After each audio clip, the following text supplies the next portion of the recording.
Hey guys, welcome to the podcast. Thanks for joining me. Appreciate it. Welcome to this Monday. The markets are now closed. Of course, we've got a holiday shortened week with Thanksgiving. Thursday, of course, the markets are closed. Friday, the stock market is only open until noon Central Time.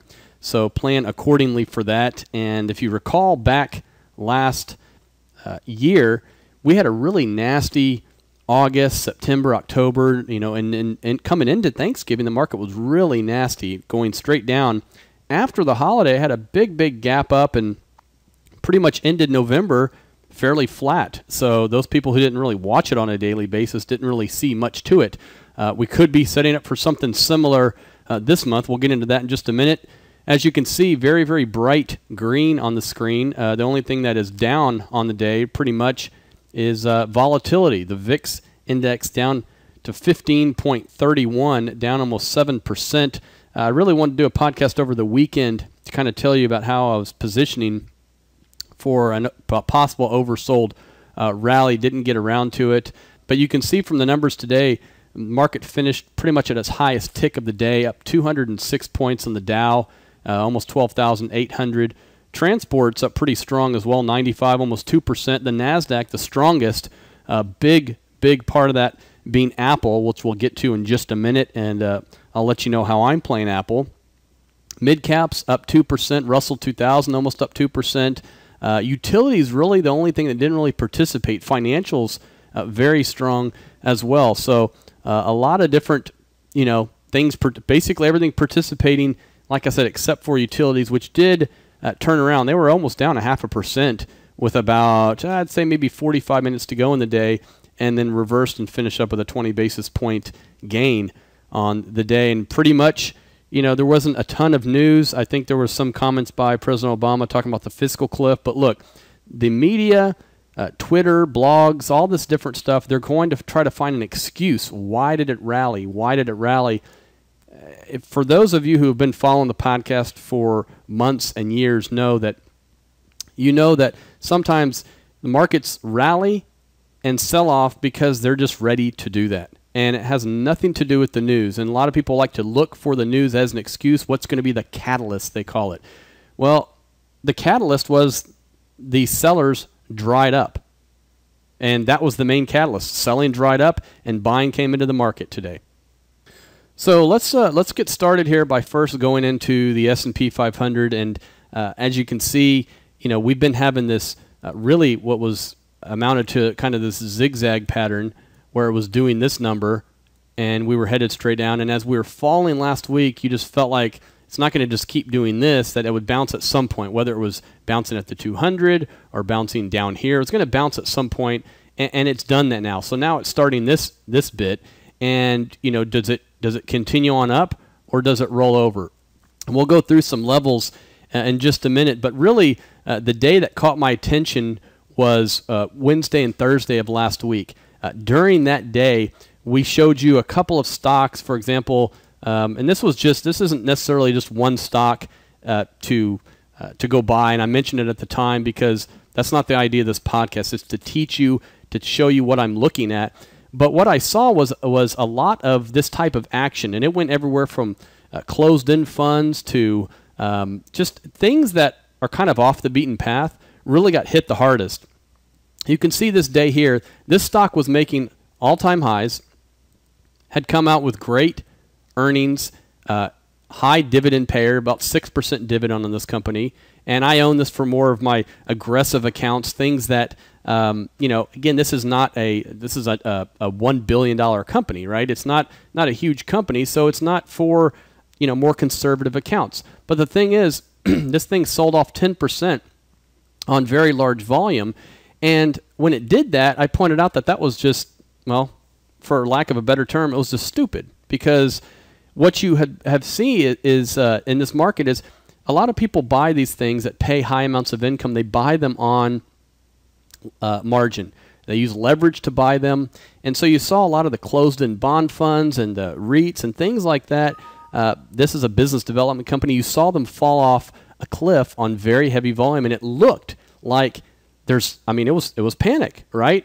And so when you're in the middle of that panic, you have to ask yourself, am I going to capitulate and sell and be this guy right here that sells, or am I going to be rational about it and say, okay, where am I? Can I afford to keep this and get through this storm? Because it is a storm. When that selling comes, look out below.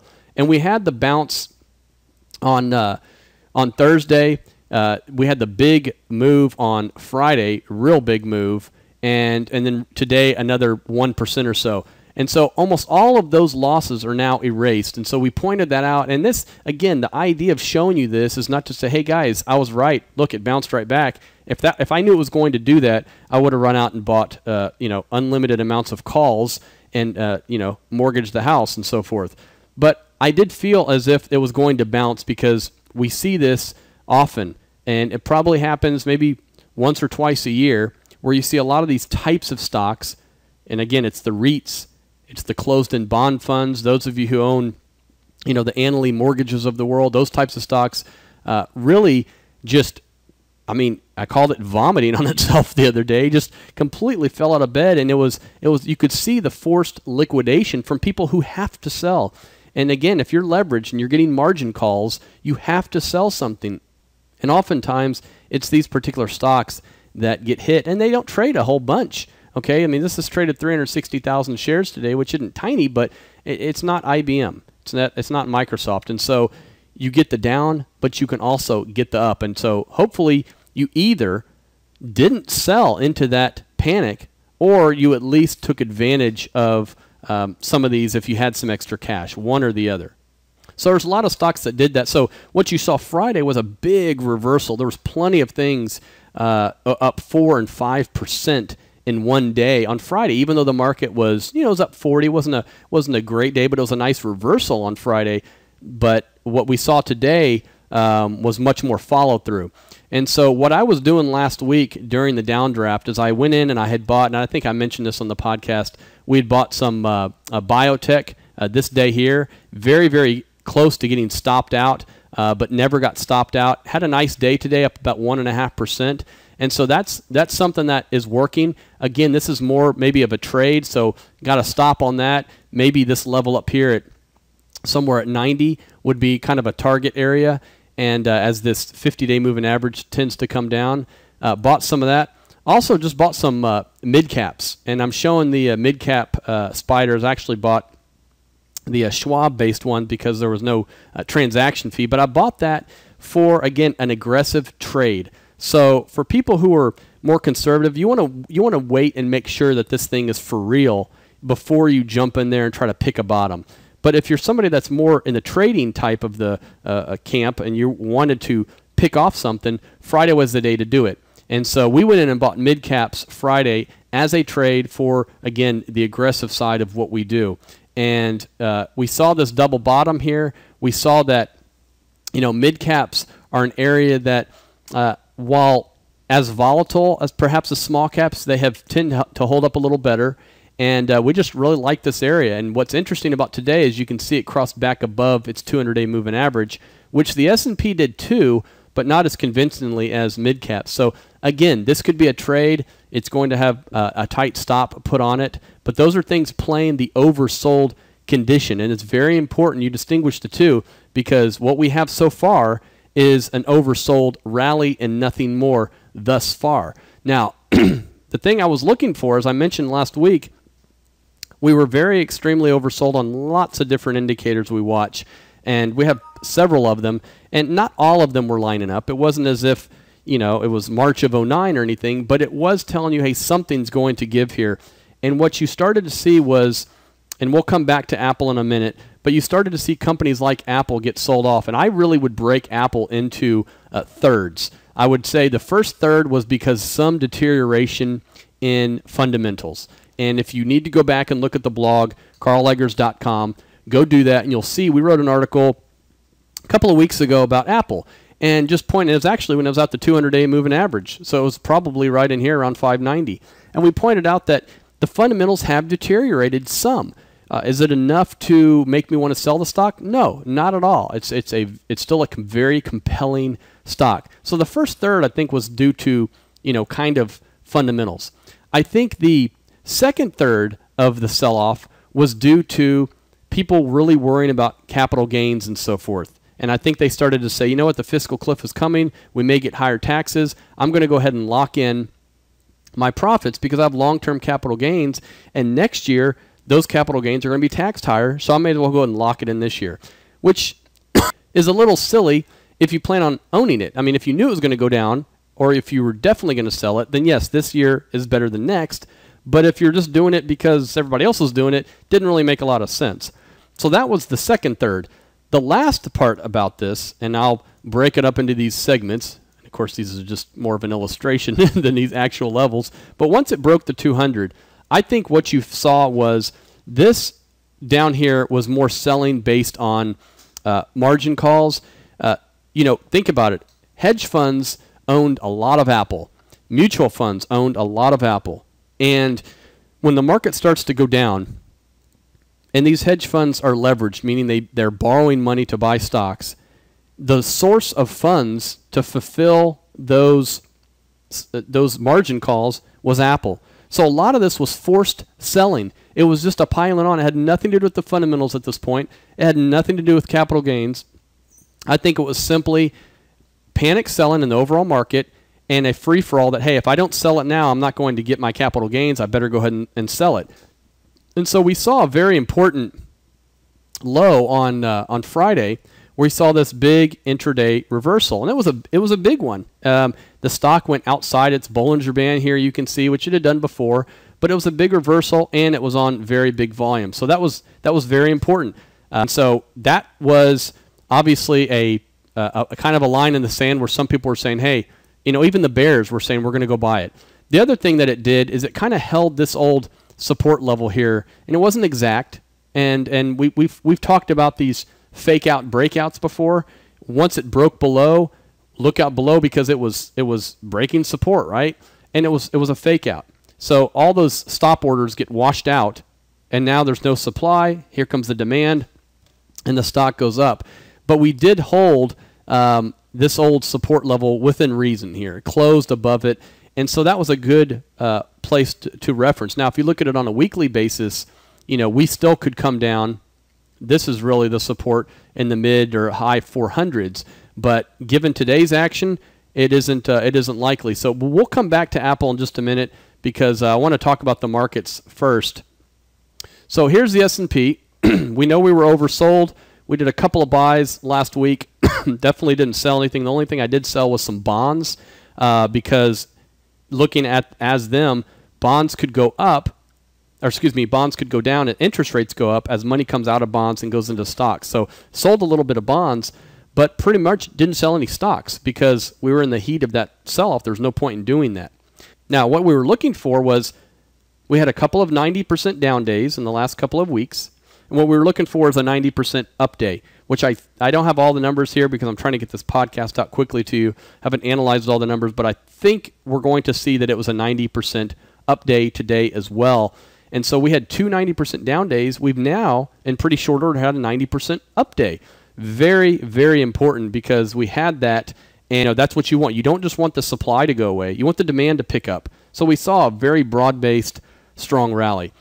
Now, I mentioned last week that we were in phase one potentially of the turnaround, and what we may need is something a little more.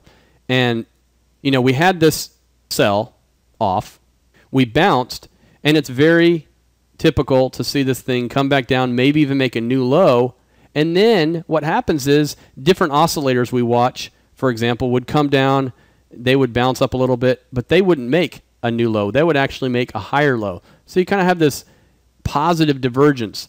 And for some of you who look at charts, you know exactly what I'm talking about. And when you see that, that's kind of your hey, this is a green light. I don't know if we're necessarily in that yet, so I wouldn't jump to conclusions. The 90% update today is very, very strong, and that's a great thing that we have, but there are a few other things we need to think about. And so what we want to see is, first of all, different levels. The 200-day moving average was a very, very important level. This 1382 was very important because, well, frankly, a lot of people look at it. And, just like when we broke it down over here in June, we went right back above it. We broke it here. We've gone right back above it. That's an important level. The next level we should look for is, I think, maybe somewhere 1400 range, maybe a little higher, maybe a little lower. But what we want to see is, we've got this kind of downtrend we've been in, right?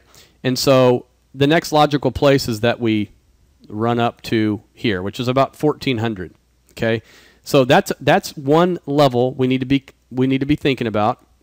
The other thing we need to think about is the Fibonacci lines. And so from the bottom to the top, what we have is, where's 50%?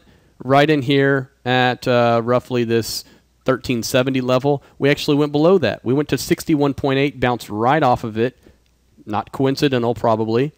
And so what we need to see now is we're going to see a bounce. Now, where are we going to get the bounce from? So what we have to do next is we have to say, well, let's take a look at it from the top to the bottom. So from the top to the bottom, now what you can see is that we've got the Fibonacci lines, and what we have is probably right in here is 50%. So if you think this decline is over, halfway back is up kind of in the 1400 area, which was big support, right? That was a big area where the market was trying to bounce, and it couldn't, and it broke down. And that was, I think, the day after the election right here.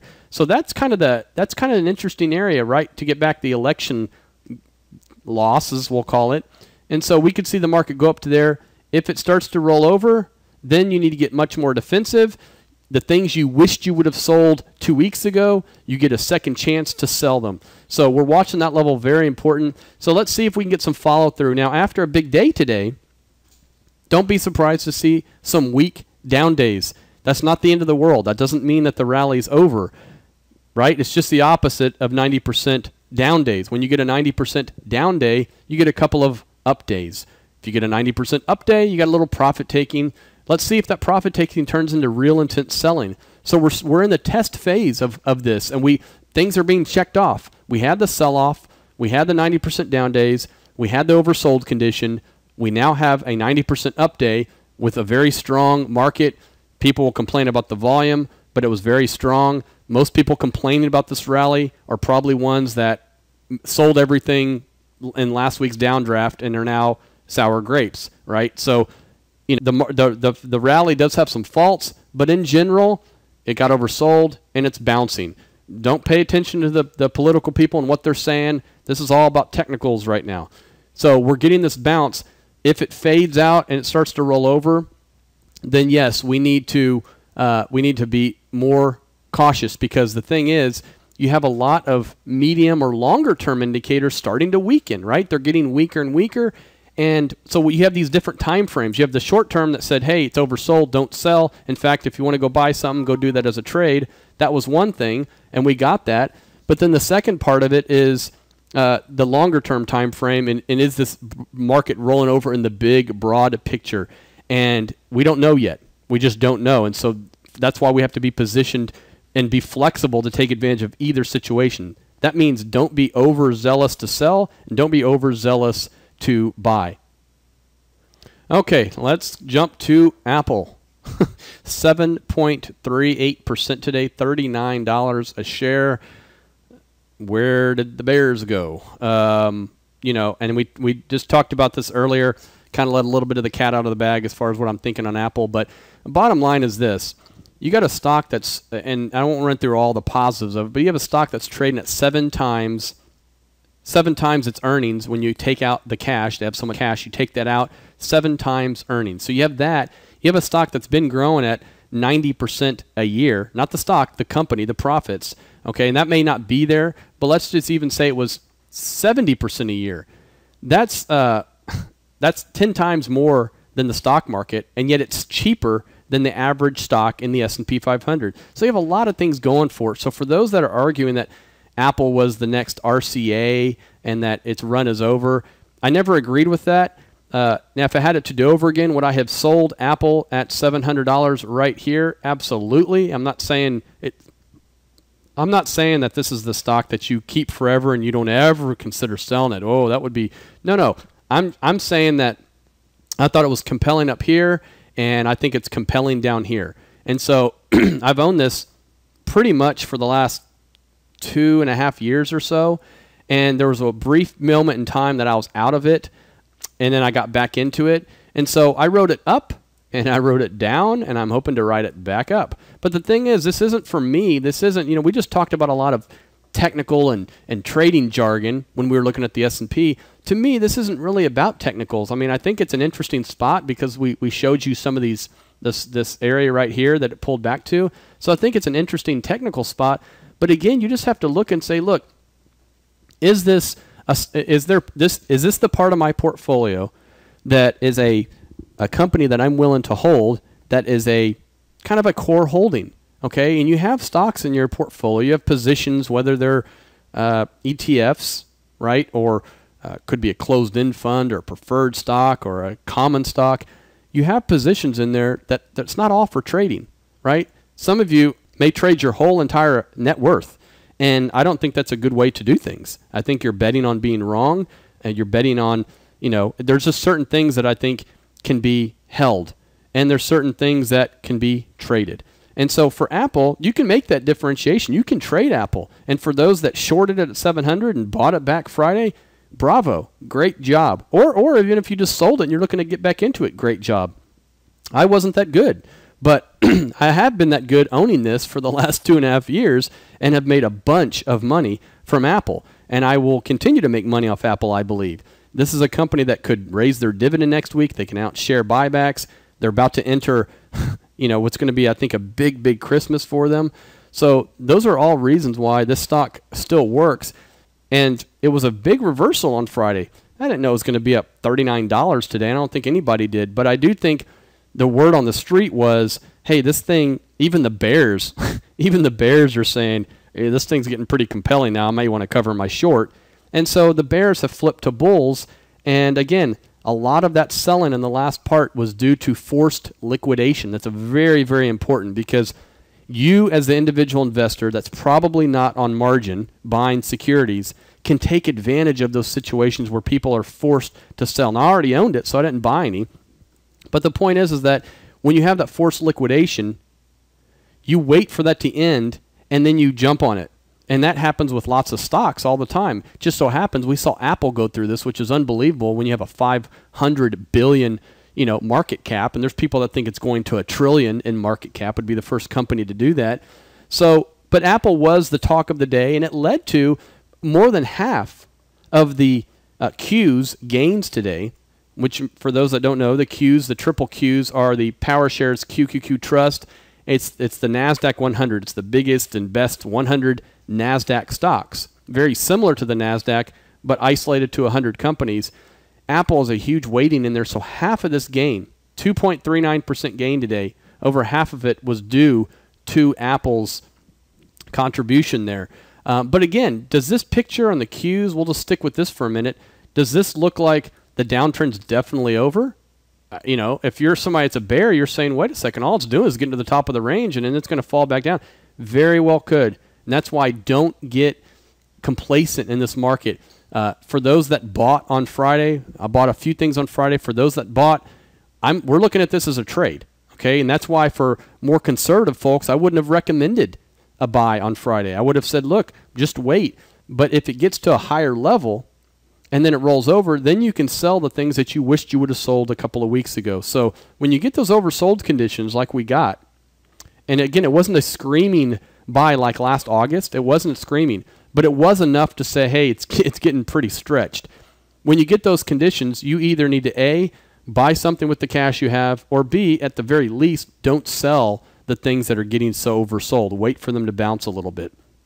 And so that's where Apple is, that's where the Qs is, that's where the S&P 500 is. And you had a few things did pretty well today. I own financials. They bounced off the 200-day moving average the last couple days, so that was one shining light in the last few days here. But look, I mean, this 50-day moving average is staring you right in the face. And so if it gets up here and rolls back over, that's something you may need to consider saying, okay, I need to get out of that now. So lots of stuff was up today, but overall, it was an oversold rally. It's just for the bears out there, you need to say, well, you do need to acknowledge that it was a 90% update, and that's very important. For the bulls out there, you need to realize that, it may not be all it's cracked up to be because of the fact that it's simply zigzagging back and forth, and this was the zig, and now it's a zag. And so we've got a lot of things happening here. We've got the 50-day moving average, right, which is probably going to continue to roll over if my math serves me correct. You have this 200-day kind of doing this number. And so we could be caught in here where this goes up and it touches it, and that's the end of the run. And if that's the case, then so be it. Don't, we don't need to blame anybody for it. We just need to react to it and protect capital if that's the case. But, again, don't forget, and it seems like eons ago, but we went through a very similar sell-off back in May and June. It was a 10% correction. Boom. It went below the 200-day moving average. Everybody at that time was saying, it's breaking, it's breaking. And look what happened. It spent 2 days there. We went up, and we were gone. Now, yes, I'm not naive. I know things are much different now than they were then, right? We have the fiscal cliff is closer, right? The cliff, let's say the cliff's over here. Over here, you're pretty far away from it. And over here, you're pretty close to the cliff. So we're walking up to the edge of the cliff. We know that. And we also know that a lot of this run was based on QE3 hopes. Well, QE3 is now in the rear view mirror. Yes, there's people talking about QE4, but, this run was because of QE3. There was some, election anxiety, and you thought maybe the market was going to sputter into it, and it kind of did here, but it was running up to this. Okay. Now, we have the fiscal cliff, QE3's in the rearview mirror, but I would just say it wasn't that long ago that we did have a pretty severe sell-off. I mean, this is pretty much straight down. We broke the 200-day moving average, and then up we went. And so we're going through something very similar.